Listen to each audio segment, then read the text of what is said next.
Go ahead. Your first impression upon seeing Trey Lance back, how does he look? What did he do in that time away to change or improve? He's been great. Along with almost everyone else. You can tell he got healthy while he was gone and has come back and he's gotten in 4 good weeks of work. In what way? What was he? Getting back to feeling right. Are there things you've noticeable improvement and things that are obvious that he needs to work on? Yeah, he came back doing as good as he did last year. And we've had 2 practices, and I think he's done some good things in those 2 practices. Is throwing motion at all different? No, I don't think so. He's a little bit more 3/4. I mean, I don't recall that. Then when? 3 more 3/4 than when? I remember. Maybe I'm remembering incorrectly. Yeah, arm angles change here and there, but no, I see him about the same.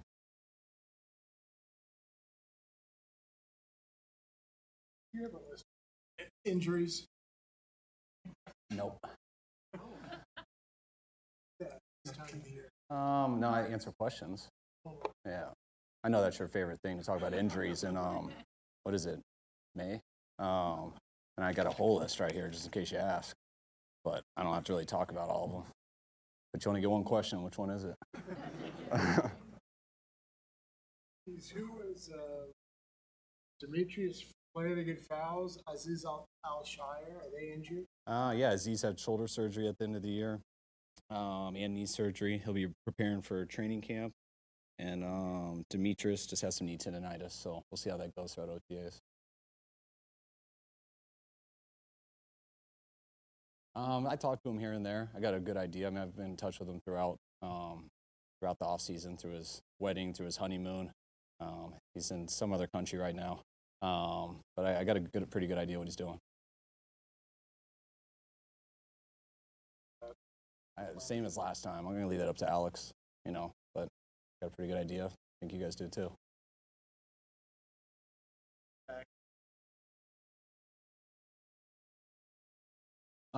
Yeah, Juice got here for OTA 1, so he's been here today. He had a personal thing with his family, so he had to leave today, but he was here yesterday.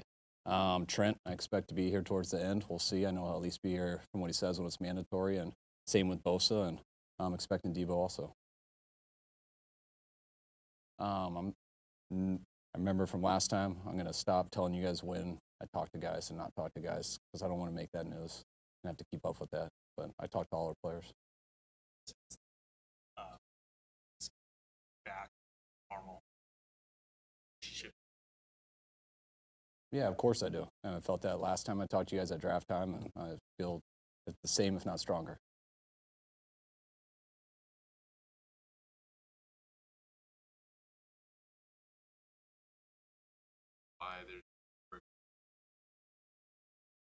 Yeah, same thing I said last time. Nothing's changed. I mean, it's conversations we have with Debo, and maybe some more of that will come out eventually, but now's not the time. Oh, and what happened?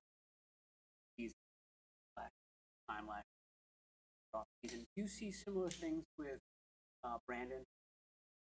Wake the offseason performing out.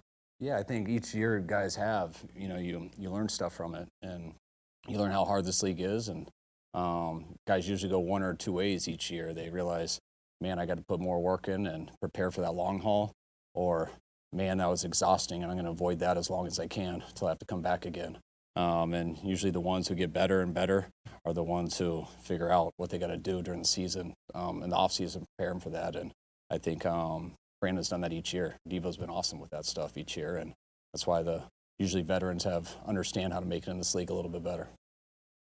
When it comes to the quarterback situation, I know you addressed it at the owners' meetings, but is there a chance that it's fluid at all, or things still, are you still viewing it as Trey's trending towards being ready, and things haven't necessarily changed on the drop? Yeah, nothing's changed since his surgery. We were where we were at before that, and then he got the surgery, so everything went on hold. I expect him at some time, most likely to be traded, but who knows? That's not a guarantee, and it's been exactly on hold when that happened, and when he's healthy, we'll see what happens. Run skill. Run skill, same thing as Flan, some knee tendonitis. We're holding him out. Maybe towards the end of OTAs, we'll see how this goes, but he'll be fine by training camp. Just because we're not trying to go team quite yet, and we're trying to slow it down to the O-line and D-line, and we were trying that out these 2 days. We'll try it out again on Friday, and then we'll reassess next week. Wide receivers, how would you sort of compare the personalities and the styles, going from Lesh to Leonard? I mean, they're both their own person. It was awesome they were in the room together last year, so they got to, Hank got to watch how Wes did it, so he knows exactly what that room's expecting. I got to coach Hank for, I think, 5 years as a player, so he has a lot of experience doing that stuff, and, their personalities, I think, are somewhat similar. You can ask Hank when you talk to him what the difference is, but they're both their own man, and I think the players respect him a bunch. Seeing Kubiak work together, and what have been your first impressions of that sort of dynamic? Yeah, they've been great. We had him here about, 4 or 5 weeks before the players got here, so we got to go through a whole process of, what we do. We got to study college guys together, so you get to go through all this stuff and really learn what each other are about. And they've been working with the quarterbacks the last month, which they do an awesome job at. They really dive into the detail of every little aspect of it. I think they've been great getting along with all three of our quarterbacks, and they've been good on the field here these last 2 days. Rookie minicamp was good, but finally getting out there with with our guys today and yesterday is really when it starts going, because you get a coach out there, then you get to come in and watch film, you get to review the film as coaches, so you all get on the same page, and then usually the next day they review it with the players. Do you see a big difference between what Trey Lance looked like now on the practice field compared to a year ago at this time? No, it was the second day of OTAs, so I don't really look at anyone that way. This is just the start of guys going out, getting a little bit of football in, and we got 9 of these, and then we get away, and then we start training camp, which is the real deal. It might be too early to tell, but Tarvarius Moore, can you kind of gauge if he's back to full speed after that injury? He's back to full speed and health, so he's out there going and stuff. Again, it's been 2 days, so today was the first day we did a 2-shell defense, so it's been good that he's healthy enough to get out there, start working back in, to get in football shape, and give himself a chance to compete for a job here when training camp comes. Warner and Kittle, I want to make sure the spectators being arrested. Both of them have some similar issues, so we're being smart with them. They could go, but there's not much need for them to go right now. We'll see if they go towards the end of OTAs, but there's a good chance we'll hold them out till training camp. Lower half. Yeah. Not enough for me to really look into that hard. It's not that interesting to me. They'll be all right. What's that? Ambry Thomas. Ambry was sick today. He was here yesterday, but we sent him home this morning. Came in with some symptoms. Looked like Justin School was wearing any brace. Is he all the way back? Yeah, he's cleared to go and healthy. When guys are all the way back, it means they're healed. But it takes a while to get all the way back playing football, and that's why he's fortunate to have OTAs and stuff to kind of hopefully build a base before you go to training camp and it's real football. Do you think Kinlaw would let you be ready by camp? Yeah, I do. Those guys have been great. We didn't expect to have them until training camp, but just looking at them out there and how they're moving, we consider them ahead of schedule, and it's been very positive on both of those guys. No. Bet you they could if they wanted to, but it's not worth it. Yeah, yes. Does that impact his role at all? No, I don't think so. The lightest Kinlaw has been was the end of his rookie year when he got hurt at the Dallas game, and he was playing at the top of his level then, and he's a pretty strong, massive guy, so the way he's been working, the way he's been eating, he's going to be the right size, whatever that weight is, because he's in pretty good shape. I want to see from Aaron Banks over these 9 practices. Hopefully he can stay healthy through this and get work in 9 days. It's with us not going against each other as much right now. It's so important on the drills they set up to go against each other, because we're trying to simulate football the best we can. Hopefully we'll be able to do that a little bit more as we get going. But just to be able to have no setbacks, go through it healthy, and really when he leaves here, be in a great position to come back in 40 days and really try to get a starting job. Your eyes more naturally track the wide receivers rather than like whatever new cornerbacks you're trying out right now when you're in person, and then studying more on film? On person, because I know where the ball's going when I watch the receivers. I can see the coverage. I know where the ball's supposed to go, so you know where to watch. And when I'm on film, I mean, so I go through it a bunch of times because I try to find the time to watch all the guys out there. Think of how Al-Shaair has come along. I think he's been great. You know, just having him here for the month of phase 1 and phase 2, just having him here with the guys, going in the drills where we haven't been doing a ton of football against each other, but just all footwork drills and stuff like that. It's he's as talented of a dude as we've had here. He's been a great guy, loves to work, doesn't say a lot, just goes out and gets his job done, and seems like he fits in very well. Verrett likely just maybe come back in camp. And yeah, that's what we're hoping for. We were pumped to get Jason back, and we know it's been a hard recovery for him, like he's gone through a number of times, but I know when he got back here and everyone saw him, everyone's pumped to have that guy back, and we're all pulling that he can get healthy for training camp. The run game, how does that change your process at all? Not much. I mean, you know, him and Chris would work together most of the time, and me and Bobby worked together most of the time in the pass game, and then we'd always meet in the middle and change stuff up as a group, and just have one less guy there. So there's certain parts. I mean, I'll always miss with Mike. I mean, Mike been around me for a long time. Lots of stuff he could do for me, which was awesome. Kind of sucks not having him now because sometimes I got to do it, and not always do I want to. And you ask someone else to do it, and they do a great job, but then you realize, oh, he wasn't here 7 years ago when we learned not to do it because of that, or 12 years ago when we did it. So that there's a process with that stuff, but that's what's good for the offseason. That's what's good for OTA. So you can ask guys to do stuff. You expect it a certain way. And then you come in and you learn what that guy doesn't know, and he learns what you want. And hopefully you get that stuff right for the season, so it's smooth throughout the year. How do you come up with a play? I mean, there's not to compare you to a songwriter, but there's some guys that sit at a bar, write stuff out on a napkin. How does the origin of a play start with? What I see on the defense. I mean, there's not these secret plays that we carry this, I always say that notebook around and what is it? Water boy. That someone's going to steal someday, and then we're screwed. We all run the same plays. It's how you tie them together, how you design them, how you put certain guys in certain positions, how they have answers versus not the perfect look, but all the looks.